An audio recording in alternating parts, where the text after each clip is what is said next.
Hi everybody, my name is Ujwal. Welcome back to the channel. I hope you guys are doing well. I know it's been a long time since I last made a video. My last video was actually at the tail end of M3, and I know I didn't really, one, I didn't make any videos afterwards, but two, I didn't update you guys at that time about what I was planning on doing next. So here we are. So yeah, hopefully this is just gonna be a quick video. I'm sharing a little life update and then sharing two thoughts that I haven't shared in other videos, I believe, and that I think are would be invaluable to anyone watching. So basically, at the time that I made my last video, I was at the tail end of M3, gearing up to take my boards. So I took step 2 in July, and then in August, actually, I started a research year. So this was actually always part of my plan, but I'm on a research year at the NIH, kind of continuing the same line of research work that I've been doing throughout med school. And yeah, so that's kind of basically where I've been at. And I'll be finishing up this research year at the end of May, then go back to med school, go on my rotations, and finish up fourth year. So the research year is one. Not everyone does this in med school. It's really primarily used as a mechanism to kind of one, some specialties care a lot about research compared to others, so it helps you kind of boost up your application if you're interested in applying to a specialty that cares about research. And so, no question about it that specialties that I'm considering are interested in research, and so that's part of it. Two, this is also something that's kind of important for me is throughout med school I've been doing research pretty heavily, and something that I realized early on is that I likely see research being a part of my career in the future. And so the traditional way of kind of going about that career trajectory would be to do an MD PhD, but I'm not doing an MD PhD, and also not that at the time at least, and even now, not that interested in adding on that much time in the middle. And so I did research throughout med school, but this research year basically kind of helps me cement one my skill set, my ability to kind of do research as an investigator, if you will, and finish up some of my projects and publish as best as I can. And so that's kind of the other impetus for kind of doing this. And it's been great, actually. I had a lot of reservations. I was not really interested in doing a research year. I was heavily, I was really interested in just kind of going straight through without doing a research year, just apply to residency and, kind of go through it. But my mentors said that it would be a great break from clinical medicine, and it would help me come back more recharged, etc.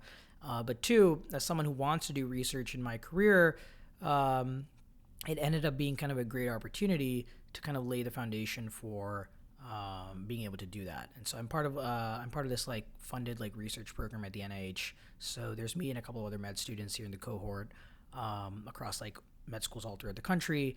And yeah, so kind of looking back, I think that it was a great decision. I like to say that in the first month of me being here, I learned more than I did throughout 3 years of self-studying all the stuff in my research area of interest. And so greatly informative, brilliant people here.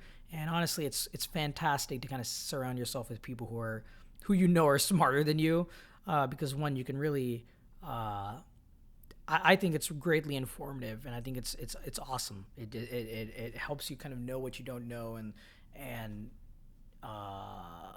be able to pick people's brains, which is something that I do quite a bit to learn more and get better. So yeah, it's been great. And so really, what I'm really doing is finishing up some of my projects, writing up papers, getting them published, and that's why it's been a little busy this year, but.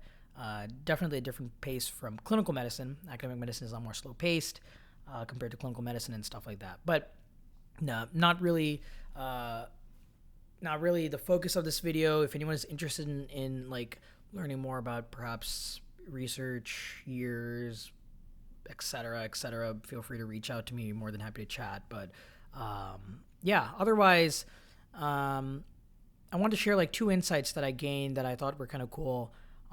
This is actually the reason why I like to space out these videos. Like, I know I could make videos more frequently, but really, I don't know what I would say every week. I don't think I have anything that exciting to offer every single week. And so spacing out these videos affords me the time to also kind of live life, a chunk of life, and then hopefully share some things like just really small tidbits, one or two things that could be invaluable to people watching. That's part of the reason for kind of spacing out these videos as well.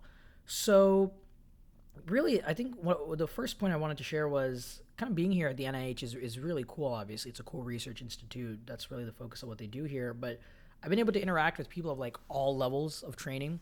So like post-bacs applying to med school, med students like myself doing research, residents, attendings, postdocs, et cetera, et cetera. And it's been really cool because I guess in my mind, I always had a halo effect of like the people that I look up to in the next stage of training. I kind of always thought once you get there, you're done. Like, you don't need to, they don't have many stressors. Like, they don't have the stressors that I do. But it's actually interesting because that's it's not really the case. And it's like I work really closely with like residents and attendings. And what I've observed is at any stage, the exact stressor is different. But the fact that there are stressors is inevitable. There is no question that the stressors exist. And it's honestly kind of refreshing when I see like my mentors, like who are these like great physician scientists, like stressing about stuff. Not that I want to see them stressed, but it's cool to see how that, one, even these people that I look up to get stressed, and two, how they handle that and how they deal with that. And that's actually what I wanted to share with this point is I think I'm sure in like one or some other like previous videos of mine, I kind of always harp on / emphasize, working hard, your career is kind of what you have the most control over, et cetera, and not taking anything back. But what I've observed is these people that like I look up to and like these people that are further on in training and whatnot, what separates the people who do well and like kind of make it to that stage versus, others is in the face of these stressors, they have something to lean back on and they acknowledge and understand that sitting there or like being a train and just moving forward with like no consideration of like stopping or whatnot is not the way to achieve whatever you want to achieve. That's not the way to be successful. Like these people that I look up to, these people that we look up to, the separating and differentiating point is that they acknowledge that there's times when you gotta put down, like you gotta stop working, like you gotta put it down, and do something else that you enjoy, that means something to you, et cetera, et cetera. That stuff is invaluably important, and that's something I don't think that's something that I, to be very frank, undervalued and kind of took for granted. And the fact that it's important to have stuff outside of work to kind of ground yourself in, especially in this face of stressors, right? Like, what are you going to do if shit's hitting the fan at work? Like, your work is going to be stressful during that time period, but how do you kind of separate yourself from that? Because just because work is stressful, it doesn't mean your mind needs to be cluttered and stressful and like your life needs to be messed up because of it, because, work is work. And so, and even on, on the topic of, getting that problem solved or whatever, you want to put your best foot forward to get shit done. And the way you do that is stepping back when necessary and regrounding yourself in doing whatever it is that will kind of allow you to recharge and pull, and bring yourself back better than you were before. That's something I learned. That's been an incredible lesson, honestly, throughout this research here for me. One, on a large scale perspective, like, my mentor, when I was having thoughts about doing the research here or not, basically he was like, he did the same kind of program that I'm in, and he basically said, look, man, like, you never took time off. Like, if you just go straight through, you're gonna burn out at some point in residency training. And I was like, I felt fine at the moment. I mean, and I was like, I don't know if that's, I don't know if I agree, but I can say now that, yeah, I do feel refreshed and recharged, honestly. Like, it was nice going through M3, and like, I'm sure there was like a video I made in M3 where I looked like a little more tired than usual. Like, that's the name of the game, depending on the rotation you're in. But I went through M3, took step 2, was at the height of kind of like, really, I think my clinical knowledge in med school. Obviously, I'm going to learn a lot more later. in residency and whatnot. But it was good, and I felt like I can just keep going. Like I can go on, I can keep riding this train, go to residency, et cetera, et cetera. But I'll be honest, like taking the step back, doing this research here has been great in the sense that it's kind of taught me a lot of things about myself in terms of taking a step back is not wrong, and this isn't really a step back. I'm still being productive and stuff, but in terms of clinical medicine, taking a step back is not it's not bad. It'll help me come back stronger. And like now I'm eager to go back to the hospital, and hopefully I'll have the same, I'll have the same, if not more, enthusiasm, and I'll be more recharged to kind of get back into things. And that's invaluable considering if I had just gone through, it's possible that right when I started residency around PGY 1, 2, or 3, maybe I would have gotten burnt out, as my mentor was suggesting. It's possible. And so having something outside of medicine that you can kind of, your career, stepping back from your career for a second, whether that's acute day-to-day stressors or like in a larger picture, like kind of how I'm referring to now, and doing something else can be greatly refreshing and is important. And I don't think I've ever emphasized that in any of my videos. And so that's kind of and that's something that honestly, seeing the people I look up to here at the NIH has taught me that's the lesson that I really learned. That's the lesson I really learned. Like these people that I look up to who are super productive, when they take time off, they are taking time off. And like they are spending that time with either their family, like my mentor loves to, he's very active, and like he just ran a marathon, and like it's like insane that like people will take, like at least for me when I first saw that people will value and take time out of like their busy lives doing what they're doing, in the hospital in terms of research, etc., to do these other things. But I've understood that that's the reason why they're able to put their best foot forward in these like realms of like taking care of patients and doing research. It's because they're doing that stuff for themselves outside of work that enables them to kind of do that. And then the last point that I want to make before this video gets too long, because I have a tendency to ramble, is, and this actually is a point that I got from a conversation I had with my mentor, something that we all do. Medicine attracts type A people. We're hyper fixated on stuff. When you're applying to med school, we're really fixated on our applications. At my stage, we're applying to residency, we're very fixated on our applications. But something that's interesting is, and something that my mentor said to me when I was, we were kind of talking about my residence application, is he was saying, look, man, no one cares about you as much as you care about yourself. And he meant it in like, the best way possible. But the idea here is that we have a tendency to kind of hyperfixate. Like, for example, let's say we're applying to med school. We have a tendency to hyperfixate on like our personal statements, secondary applications, every word that came out of our mouth in like a 30-minute interview. Like, we have a tendency to hyperfixate on stuff. Like, oh my God, is my MCAT good enough? Oh my God, are my board scores good enough? Oh my God, this. Oh my God, that. Blah blah blah blah. Like, in all practicality, whatever you're trying to achieve and do, and like whoever's looking at your application, whoever's talking to you, no one is hyperfixating on those minute details. Like, I'm not saying certain things aren't important. Yes, doing well on your exams is important and stuff like that. But nothing is a be-all, end-all like situation.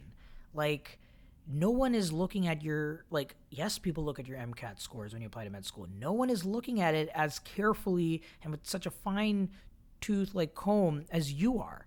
Like, no one cares about it too much. Like, you have a certain score, people are likely just going to be like, cool, this looks pretty good. Or, wow, yeah, this guy passed the cutoff. Wow, this is high. Great.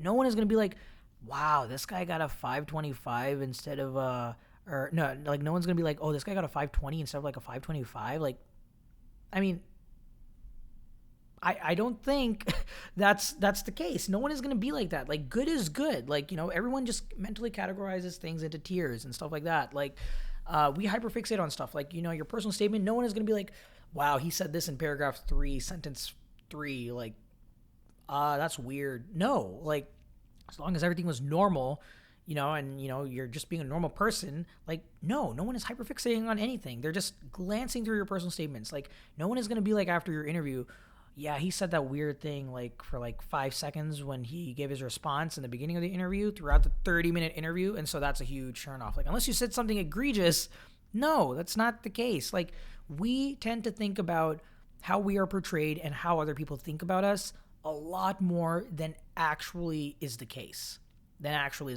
So I think that kind of hearing that from my mentor was honestly, I that made me feel better, because it's like, oh my God, is my personal statement like really good? Like, oh my God, is my CV perfect? Look, you did the work, you put it in, now you're done. Like, no one is going to hyperfixate on everything. Like, you have some achievements, excellent.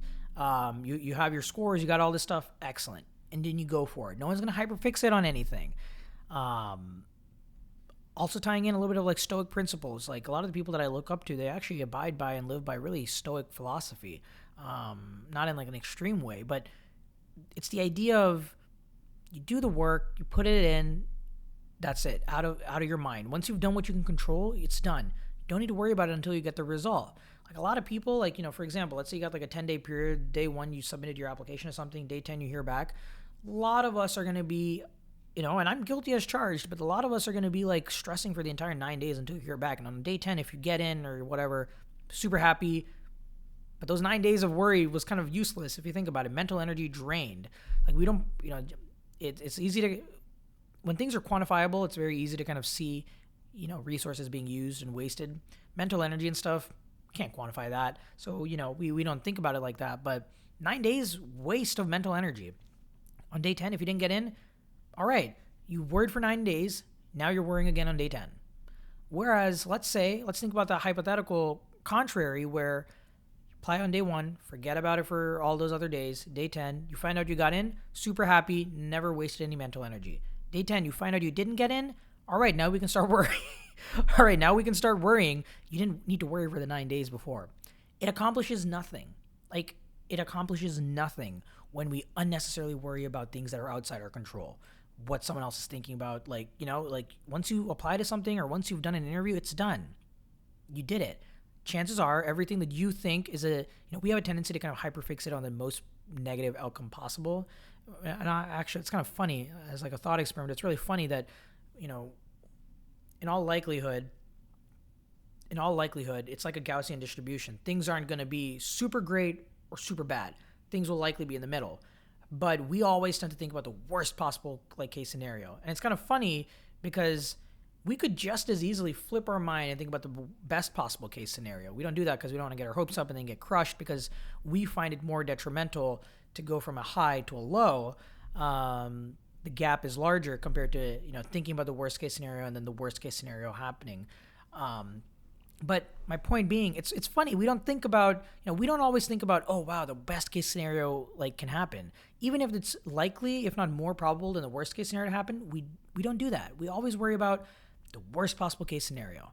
And that does us nothing. Nothing. Absolutely nothing.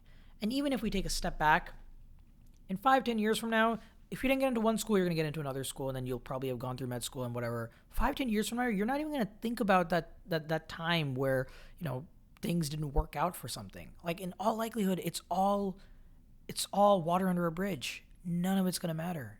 It won't affect anything, the course of anything. And I'm not saying that there's never instances or circumstances in life where things are really, super important stuff.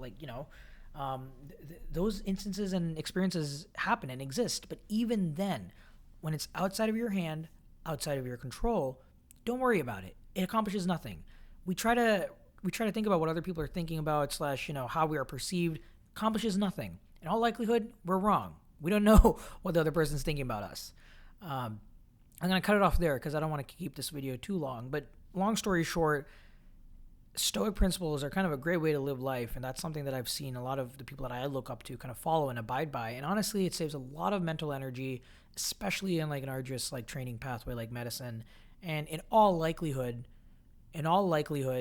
you're worrying about a worst case scenario that may happen, but is unnecessary to think about or worry about until it does happen.